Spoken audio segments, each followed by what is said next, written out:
Bonsoir, dans cette vidéo, nous allons essayer de voir comment déterminer la mesure principale d'un angle orienté.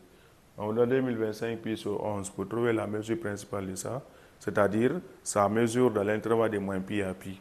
Comment on va les faire? Passez ici par la division euclidienne. Regardez comment on fait, c'est facile. Vous prenez 2025, vous divisez par 11. Quand vous prenez 2025, vous divisez par 11, vous aurez un quotient égal à 184. R est égal à 1. Le quotient, c'est la partie entière du rapport des deux. Une fois que vous avez ça, vous regardez, il y a pi ici, on multiplie tout ça par pi.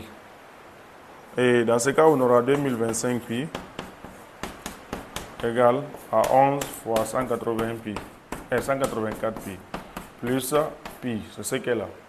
Maintenant, du fait qu'il y a 11 ici, j'ai multiplié tout ça par 1 sur 11. Quand je multiplie tout ça par 1 sur 11, dans ce cas, on aura 2025 pi sur 11 égale à 11 sur fois 184 pi sur 11.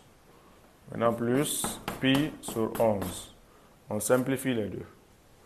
Vous aurez 2025 pi sur 11 égale à 184 pi plus pi sur 11.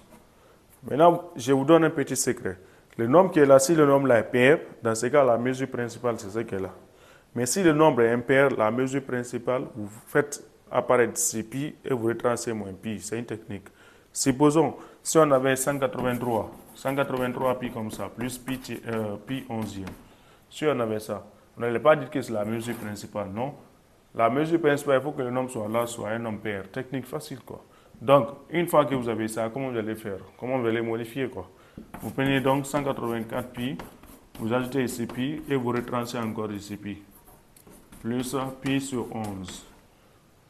Vous jouez avec les deux là, vous aurez 184 pi. Les deux là, faites la somme des deux. On fait ainsi à la random dénominateur, on aura ici moins 10 pi sur 11. Dans ce cas, on allait dire que la mesure principale c'est moins 10 pi sur 11. Mais les situations sont pareilles, du fait que le nombre qui est là est pair, cela veut dire que la mesure principale de cet angle là c'est pi sur 11.